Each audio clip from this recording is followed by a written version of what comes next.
আজকের এই পর্বে আমি মূলত সয়েল টেস্ট অর্থাৎ মাটি পরীক্ষার গুরুত্ব নিয়ে কিছু কথা বলবো। সয়েল টেস্ট কেন করতে হবে? সয়েল টেস্ট করলে কী লাভ? এবং আল্টিমেটলি বাংলাদেশে এই যে সয়েল টেস্ট যেই মেথডে হয়, ওয়াশ বোরিং মেথড, এই মেথড কতটুকু গ্রহণযোগ্য, আ কতটুকু অ্যাকসেপ্টেবল, ঠিক আছে? সেই বিষয় নিয়ে এবং শ্রমিকরা কি ফাঁকি-ঝুঁকি দেয়। অনেক সময়ই আ একটা অভিযোগ থাকে যে সয়েল টেস্টের অনেক সময় রিপোর্ট কপি পেস্ট হয়। একজনের রিপোর্ট আরেকজনকে দিয়ে দেওয়া হয়। অনেক বুইফোর আ প্রতিষ্ঠান আছে। এরকম অনেক অভিযোগ আছে। ঠিক আছে? সবগুলো বিষয় নিয়ে আমি একটা ইন জেনারেল আলোচনা করব। আপনারা হয়তো Facebook এ বা YouTube এ অনেক ভিডিও দেখেছেন সয়েল টেস্টে এই টুলস হতে হবে, এই বিষয় থাকতে হবে, এটা ওটা অনেক বিষয়। আমি আসলে এত টেকনিক্যাল আলোচনা না করে সাধারণভাবে একটা ধারণা দেওয়ার চেষ্টা করব যে সয়েল টেস্ট কেন করতে হবে। ফার্স্ট যেমন ধরেন আপনি ৫% জমির উপর ছোট্ট একটা প্লটের এক্সাম্পল দিই। ৫% জমির উপর একটা ৫ তালা বা ৬ তালা একটা ভবন করবেন। ঠিক আছে? এখন আ ভবন করার সাথে মাটি পরীক্ষার সম্পর্কটা আসলে কিভাবে কানেক্টেড? এখন ভবন করতে গেলে মাটি পরীক্ষার সাথে আসলে কানেকশনটা কি? দরকারটা কি? সয়েল টেস্ট না করে কি কাজ করা যায় না? অবশ্যই যায়। সেক্ষেত্রে ক্ষতির বিষয় কি? সেই বিষয়টাও আমরা জানার চেষ্টা করি। ফার্স্ট সয়েল টেস্টটা হচ্ছে এজন্যই করতে হবে যে আপনার ফাউন্ডেশনটা কি হবে? ধরেন আপনি যেই জমির উপরে কোটি, কোটি টাকা বিনিয়োগ করে আপনার সারা জীবনের আ সঞ্চিত অর্থ আ বিনিয়োগ করে একটা ভবন নির্মাণ করছেন। বাংলাদেশের প্রেক্ষাপটে দেখা যায় সারা জীবনের সঞ্চয়ের টাকা, পেনশনের টাকা, ডিপিএস, জমি বিক্রি করে টাকা অনেকভাবে আ সাধারণ মানুষের যারা আছে middle class, lower middle class আমরা এভাবে বাড়িঘর নির্মাণ করি। It's reality. এটাকে আমরা অস্বীকার করার সুযোগ নেই। এখন এই যে কোটি, কোটি টাকা খরচ করে আ যে ভবন করবেন, ভবনের ফাউন্ডেশন মাটির কতটুকু নিচে যেতে হবে? পাইল লাগবে কিনা? পাইল লাগলেও কতটুকু গভীরে যেতে হবে? পাইলের সাইজ কি হবে? এই যে বিস্তারিত তথ্য একজন ইঞ্জিনিয়ার যে আপনার কলামের সাইজ ডিজাইন করবে, কলামের ফুটিং, ফাউন্ডেশনটা কি হবে? এই টোটাল জিনিসটাই ডিপেন্ড করবে কিসের উপরে? সয়েল টেস্টের উপরে। এখন ধরেন আপনার ৫% জমি আছে বা ১০% জমি আছে। অনেক সময়ই ভবন মালিক আমাদেরকে বলে, "আরে আমার পাশে তো কাজ করছে ৫ তালা, ৬ তালা। তারা তো খোঁজখবর নিয়ে দেখেছি, টেস্ট করে নাই। তারা এভাবে ফাউন্ডেশন করেছে। আমার ৩০-৪০ বছর, ৫০ বছর আগের বাবার ভিটা, হ্যাঁ? অনেক বছর যাবৎ এখানে বাড়ি, এখানের মাটি ভালো।" এই টাইপের কথাবার্তা আমরা ইঞ্জিনিয়াররা, আর্কিটেক্টরা কিন্তু এগুলো আমরা সচরাচর শুনে থাকি। It's nothing new. বাট আসলে দেখেন, আপনি যেই জায়গায় বাড়ি করছেন সেখানে মাটির ১০ ফিট নিচে কি আছে, ২০ ফিট, ৩০ ফিট, ৪০ ফিট, ৫০ ফিট নিচে কি আছে, এটা আমরা আসলে আম আ মুখস্থ বলে দিলে হবে না।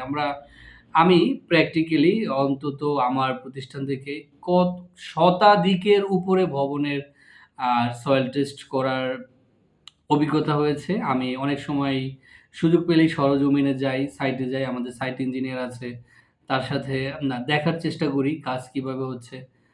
তো এই যে ফাউন্ডেশনটা কি হবে, পাইল কতটুকু লাগবে, কতটুকু লাগবে না। এই যে যাবতীয় তথ্যগুলো এগুলো একমাত্র সয়েল টেস্টের মাধ্যমেই করতে হয়। এখন আ আমাদের দেশে যেই মেথডে সয়েল টেস্ট হয়, এটা একটা লো কস্ট মেথড। আরো অনেক টেকনোলজি আছে, হাইটেক।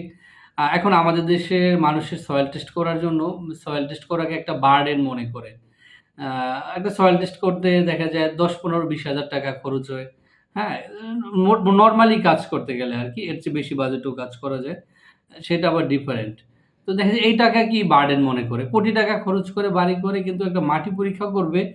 মানে আমি সহজভাবে বলি, যেমন ধরেন এটা আমার ভাষায় আরকি। সয়েল টেস্ট হচ্ছে ব্লাড টেস্টের মতো। Very, very important.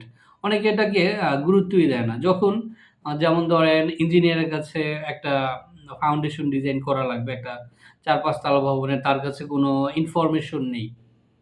তো কোনো ইঞ্জিনিয়ার তো রিস্ক নিয়ে কাজ করবে না। সে লোড যা আছে তার চেয়ে কয়েক গুণ বেশি দরে কাজ করবে। এতেও কি ভবনটি নিরাপদ হবে? কোনো চান্স নেই। তো সয়েল টেস্ট এইজন্যই করতে হবে আপনার ফাউন্ডেশন সঠিক আছে কিনা, আ ফাউন্ডেশন একুরেট কিনা, আপনি হার্ড লেয়ারে গিয়ে আপনি পাইল ছাড়লেন কিনা, এই বিষয়গুলো কস্টিং এর সাথে জড়িত। ১ নাম্বার হচ্ছে ভবনের সেফটি। ২ নাম্বার হচ্ছে কি সয়েল টেস্ট করলে কিছু টাকা ১৫-২০,০০০, ৳৩০,০০০ খরচ হলেও আপনার কিন্তু ওভারঅল নির্মাণ ব্যয় কিন্তু কমে যাচ্ছে। কিভাবে? ফাউন্ডেশন যথাযথ হচ্ছে, নির্ভরযোগ্য হচ্ছে। ঠিক আছে? এই বিষয়টা সয়েল টেস্ট ছাড়া কোনোভাবেই জানা সম্ভব না। এখন আ অনেক সময়ই যারা গ্রাহক আছে, বাংলাদেশের বিভিন্ন কোম্পানি দেখা যায় মানুষ ফ্রড প্রতারিত হয়েছে। সেটা কেমন? আ সেটা হলো যে একজনের রিপোর্ট আরেকজনকে দিয়ে দিয়েছে। সবই এক। হ্যাঁ? আ এক হতে পারে। দেখা যায় একটা নির্দিষ্ট এরিয়ার মাটির ওভারঅল আম কোয়ালিটি বা মাটির ভার বহন ক্ষমতা ১৯-২০ হতে পারে, তারতম্য কিছুটা হতে পারে। তবে এটা আসলে সবসময় গড়পড়তা বলা যায় না। এজন্য সয়েল টেস্ট আপনার যারা বাড়ির কাজ করবেন, করে নেওয়া বাধ্যতামূলক। এখন সয়েল টেস্ট করার ক্ষেত্রে লক্ষণীয় যে বিষয়গুলো হচ্ছে, সয়েল টেস্ট সঠিক প্রক্রিয়া হচ্ছে কিনা, যেই ইকুইপমেন্টস, টুলস, যন্ত্রপাতি ব্যবহার করছে সেটা ঠিকঠাক আছে কিনা, যেই হ্যামার আছে হ্যামারের ওজন ঠিক আছে কিনা, স্পুনের সাইজ, স্পুনের ডায়ামিটার, রেডিয়াস এগুলো ঠিকঠাক আছে কিনা। অনেক সময় দেখা যায় কি আপনার দীর্ঘদিন যাবৎ কাজ করার ফলে যেই স্পুনের ওডি আর আইডি, ইনসাইড ডায়ামিটার আর আউটসাইড ডায়ামিটার ভোঁতা হয়ে গেছে, ঠিকভাবে কাজ করে না। তারপরে শ্রমিক যে কাজ করলো, অ অটোফল মেশিন যদি না হয়, আ হাত দিয়ে টেনে যে ইয়ার যেটা ফালায় ভারে, ঠিক আছে? এটা হাইট অফ ফল যদি এক না থাকে, সেক্ষেত্রে একুরেট ডাটা আসে না। তারপরে সয়েল টেস্টে আমাদের দেশে আরেকটা বড় চুরি হয় কি? সেই চুরিটা হইলো আপনার যেমন ধরেন সিস্টেম হচ্ছে ১০ ফিট ৫ ফিট অন্তর আ ডাটা কালেক্ট করতে হবে। অর্থাৎ ধরেন একটা ৫ তলা ভবনের জন্য নরমালি ৬০ ফিট বোরিং করলেই গুড এনাফ। ঠিক আছে? সাধারণ অবস্থায়। তো শ্রমিক করলো কি? আ ধরেন ৩ টা বোরিং করতে হবে, ১ টা বোরিং ঠিকমতো করে। বাকি ২ টা কিন্তু ঠিকমতো করে না। সেটা কিভাবে? যেমন ধরেন স্যাম্পল নিতে হবে আপনাকে লিখা আছে ৫ ফিট অন্তর। ৫, ১০, ১৫, ২০, ২৫, হ্যাঁ? যেমন মিটারে ১.৫ মিটার, ৩ মিটার, ৪.৫ মিটার, ৫ মিটার এভাবে আপনার ডাটা নিতে হবে। শ্রমিকরা করলো কি? আ যে ১০ ফিট অন্তর ডাটা নিল। যখন ভবন মালিক সামনে থাকলো বা ভবন মালিক অনেক সময় দেখা যায় ভবন মালিক আ সাইটে বসে থাকে। কিন্তু সে তো আসলে বুঝে না যে আসলে কাজটা ঠিকভাবে করছে কিনা। সে তো দেখাচ্ছে যে ৬ টা পাইপ ৬ দশে ৬০ ফিট পর্যন্ত গেল। কিন্তু আ পাইপের মাথায় ৫ ফিট পাইপ ব্যবহার করলো কিনা, টুকরা পাইপ। কারণ স্যাম্পল যদি নিতে হয় তখন আরেকটা পাইপ ব্যবহার করতে হবে ৫ ফিট। আম এই বিষয়টা কিন্তু খুবই গুরুত্ব দিয়ে দেখতে হবে। দেখা যায় সাইটে বসে থাকলো কিন্তু অন্ধর মতো। হ্যাঁ, আমি চোখ দিয়ে সবই দেখছি, কাজ করতেছে কিন্তু টোটালটাই ফাঁকি। আ কিছুদিন আগে মাসখানেক আগে আ একটা রিপোর্ট আমাদের হাতে এরকম এসেছে যে ১০০ ফিট ৩ টা বোরিং আ ১২টা ১০:৩০ ১১টার সময় এসেছে, ৩:৩০ ৪টার সময় শেষ। অর্থাৎ ১০০ ফিট যারা সয়েল টেস্টের বিষয়ে একটু খোঁজখবর নেন তারা হয়তো জানবেন বা আমাদের প্রফেশনের সাথে রিলেটেড শ্রমিকরা করেছে কি আ ১০:৩০ ১১টায় আসলো। ১০০ ফিট ৩ টা বোরিং ৩টা ৪টার ভিতরে শেষ করে তারা গ্রাহকের কাছ থেকে পেমেন্ট নেওয়ার জন্য ফোন করলো। তখন বিষয়টি আমাদের কাছে আ যখন আমরা কনসার্ন হলাম আমাদের কাছেও ইনফরমেশন আসলো। তখন আমরা বিষয়টি জিজ্ঞাসা করলাম যে ১০০ ফিট ৩ টা বোরিং কিভাবে ৫ ফিট অন্তর নিয়ে এত দ্রুত করা সম্ভব? একটা জিনিস মাথায় রাখবেন, যদি একটু এত টেকনিক্যাল বিষয় যদি নাও বোঝেন, অন্তত আ কিছু বিষয় যদি খেয়াল রাখেন তাহলে সয়েল টেস্টের ক্ষেত্রে সাধারণ চোখে, সাধারণ চোখে যেমন ধরেন ৬ জন শ্রমিক যদি ওয়াশ বোরিং মেথডে কাজ করে, এই পয়েন্টটা একটু নোট রাখেন আপনারা।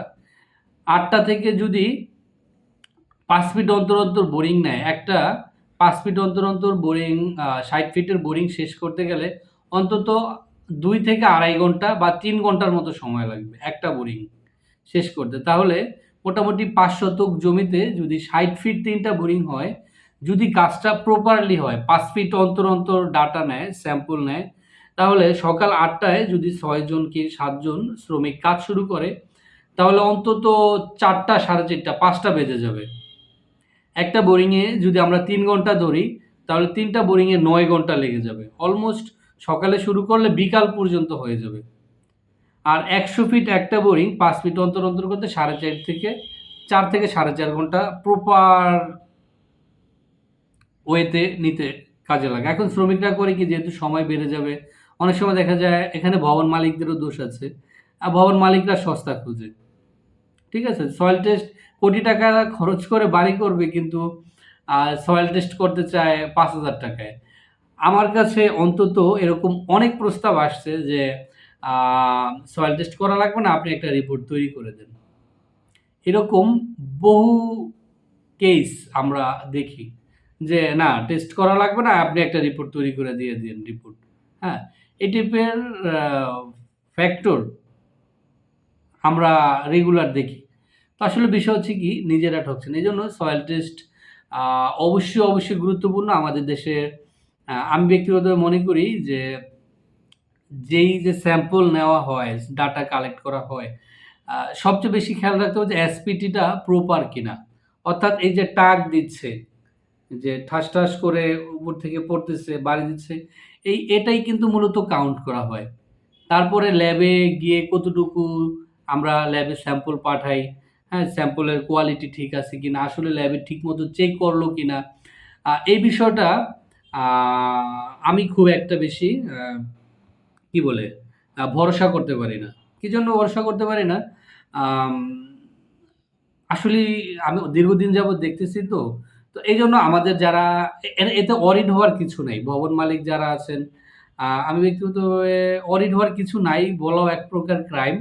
বাট যারা ডিজাইন করেন, আমরা জানি যে এসপিটির উপর ভরসা করেই কিন্তু এই কথাগুলো হয়তো অনেকেই এরকম ক্যামেরার সামনে আ সাহস করে হয়তো বলবে না। আমি জানি না কেউ বলেছে কিনা। যে এসপিটির উপর ভিত্তি করেই কিন্তু দেখা যায় পাইল কতটুকু যাবে, ফাউন্ডেশন কি হবে, এই বিষয়টা মানে অলমোস্ট নির্ধারণ করা হয়। দেখা যায় ল্যাবে যেই আ ডাটাগুলা দেয়, মাটির ধরন, এটা সেটা, এগুলো সয়েল ক্লাসিফিকেশন ঠিকঠাকভাবেই আসে। বাট ডিপেন্ড অন্তত এতটুকু মেইনটেইন করতে হবে যে আমার এসপিটি টা, যে ভবন মালিক যারা আছেন তারা যে হ্যাঁ, এসপিটি যে কাউন্টটা হচ্ছে, কাউন্টটা প্রপার হচ্ছে কিনা, এই বিষয়টাকে খেয়াল রাখতে হবে। তারপরও ভালো কোম্পানিগুলো করে কি, আমরাও চেষ্টা করি অলওয়েজ যে আমাদের সাইটে একজন ম্যানেজার দেওয়ার, সাইটে একজন সাইট ইঞ্জিনিয়ার রাখার, যাতে শ্রমিক আ বিষয়টাতে কোনোভাবে ফাঁকি দিতে না পারে। ইভেন আমরা আমাদের প্রত্যেকটা কাজের ক্ষেত্রে এতটুকু চেষ্টা করি যে ভবন মালিক যদি থাকতে পারে সবচেয়ে ভালো, সে স্যাটিসফাইড থাকলো, অথবা সে যদি থাকতে নাও পারে তার কোনো একজন প্রতিনিধি যাতে একদম ফিল্ডে উপস্থিত থাকে। কারণ কি, সয়েল টেস্টের পুরো বিষয়টাই হচ্ছে কি একদম শ্রমিকের উপরে। দেখা যায় শ্রমিক ৭-৮ জন শ্রমিক কাজ করলো, আপনি একটু চা খেতে গেলেন। আপনি ১০ মিনিট কারো সাথে কথা বলেন। এই সুযোগেই আপনার শ্রমিকরা পাইপ নিয়ে গরমিল করে ফেলল। তো এই বিষয়টাকে খুবই গুরুত্ব দিয়ে দেখতে হবে। আর এই বিষয়টা হচ্ছে কি, এর মানে এই না যে সয়েল টেস্ট বাংলাদেশে যা হয় সব ফ্রড। সবাই ফ্রড করে না। ভালো প্রতিষ্ঠানগুলো ভালো কাজ করে। আপনারা আ সয়েল টেস্ট কাদেরকে দিয়ে করাবেন? আপনারা খোঁজখবর নেবেন, প্রতিষ্ঠানের সুনাম দেখবেন। সেখানে সাইট ইঞ্জিনিয়ার কে আছে, থাকবে কিনা, তারপরে বিশ্বাসযোগ্য কিনা, নির্ভরযোগ্য কিনা। ঠিক আছে? সেই বিষয়টা কিন্তু গুরুত্ব দিয়ে দেখতে হবে। আদারওয়াইজ আ মানে ফ্রড হওয়া মানে কি বলে? ট্র্যাপ এ পড়ে যাওয়ার সম্ভাবনাই কিন্তু অনেক বেশি। দেখা যায় ওই যে কিছুদিন আগে বললাম যে ১০০ ফিট ৩ টা বোরিং ১০টা ১১টা এসে ৩ টা ৪ টা শেষ করেছে। ১০০ ফিট ৩ টা বোরিং যদি প্রপারলি করে, শ্রমিকদের ওভারঅল হেলথ কন্ডিশন সব মিলে করে ২ থেকে ৩ দিন সময় লাগবে। তো পরবর্তী সময়ে আমরা করলাম কি, ওই কাজটি আমরা বাদ দিয়ে সম্পূর্ণ আ নতুনভাবে আমরা কাজটি করছি। তো এই বিষয়গুলো সয়েল টেস্টের আমি মনে করি যে ভবন মালিকদের উপরেও কিন্তু অনেকটা দায় বর্তায়। আপনারা আ সস্তা না খুঁজে আপনি দেখেন একজন ইঞ্জিনিয়ার যদি একটা বিল্ডিং এর প্রপার আ ফাউন্ডেশন ডিজাইন করে, একজন ভবন মালিকের কিন্তু লাখ, লাখ টাকা, কোটি, কোটি টাকা সেভ করে দেওয়ার সম্ভাবনা আছে। Project base. ঠিক আছে? একজন ইঞ্জিনিয়ার বা আর্কিটেক্টের আম এই স্কোপটুকু আছে। তো এইজন্য সয়েল টেস্ট করার ক্ষেত্রে, ভবনের প্ল্যানিং এর করার ক্ষেত্রে অবশ্যই আপনারা ইঞ্জিনিয়ারের রেপুটেশন, প্রতিষ্ঠানের রেপুটেশন দেখবেন। কতটুকু আন্তরিকভাবে কাজ করে স্ট্রাকচার ইঞ্জিনিয়ারকে, আর্কিটেক্টকে, হ্যাঁ? সয়েল টেস্টে যে শ্রমিকরা কাজ করে। একটা প্রতিষ্ঠান সম্পর্কে, একজন ইঞ্জিনিয়ার সম্পর্কে একেবারে আ সব তো জানা সম্ভব না বাইর থেকে। এটা ট্রু। ঠিক আছে? ওভারঅল সে প্রিভিয়াস কি কাজ করেছে সেই প্রতিষ্ঠান, তার কাজের রেকর্ড কেমন, ওই ইঞ্জিনিয়ারের কাজের কোয়ালিটি কেমন, প্রতিষ্ঠানের সুনাম কেমন, প্রিভিয়াস যে কাজগুলো করেছে সেই ভবন মালিকদের সাথে কথা বলতে পারেন। সে কাজে কতটুকু আন্তরিক, কতটুকু ডেডিকেটেড, সময় দেয় কিনা। এই যে সামগ্রিক বিষয়গুলো যখন জেনে আপনারা একটা প্রতিষ্ঠানকে প্ল্যানিং করার দায়িত্ব দিবেন বা সয়েল টেস্ট করার দায়িত্ব দিবেন, হোয়াটএভার ইট ইস কনস্ট্রাকশন টাইপের যেকোনো, তাহলে আপনারা ভালো সার্ভিস পাবেন। আপনারা সস্তা যখনই খুঁজতে যাবেন, আ সস্তার ৩ অবস্থা না, সস্তা যদি নেন তাহলে পস্তাবেন। হোয়াটএভার আশা করি বাংলাদেশে আ সামগ্রিক প্রেক্ষাপটে সয়েল টেস্টে যে কিছু ফাঁকি-ঝুঁকি হয়, আ রিপোর্ট ফ্রড হয়, হ্যাঁ? এগুলো একেবারে অস্বীকার করার সুযোগ নেই। এটা হয় রিপোর্ট আম কপি পেস্ট রিপোর্ট দিয়ে দেওয়ার প্রস্তাব আমরাও অনেক পেয়েছি, পাচ্ছি। আগামী দিনগুলোতেও পাবো। কারণ একদিনে তো আর সব আ ভালো হয়ে যাবে না। ঠিক আছে? তো বাড়ি নির্মাণের ক্ষেত্রে অবশ্যই সচেতন হবেন। আর যেকোনো কাজ হোক, যে যেই ডিপার্টমেন্ট বোঝে তাকে সেই ডিপার্টমেন্টের আ আ বিষয় নিয়েই তার কাছ থেকে জানা উচিত। যেমন ধরেন আমি যে বিষয়টা বুঝি না, সেই বিষয়ে আমার কাছ থেকে যদি কেউ জিজ্ঞাসা করে আমার সরাসরি না বলা উচিত। তো যে যেই ডিপার্টমেন্টের বিষয়ে জ্ঞান রাখে তাকে দিয়ে ওই ডিপার্টমেন্টের কাজ করানো সবচেয়ে উত্তম। তখন হবে কি কাজটা যথাসম্ভব নিখুঁত হবে, আ নির্ভরযোগ্য হবে আর বিনিয়োগ আ কি বলে ফ্রুটফুল হবে, ফলপ্রসূ হবে। তো ভালো থাকবেন। ভবন নির্মাণে আবার আশা করি সচেতন হবেন। অন্য কোনো দিন অন্য কোনো বিষয় নিয়ে আবার কথা হবে। আসসালামু আলাইকুম।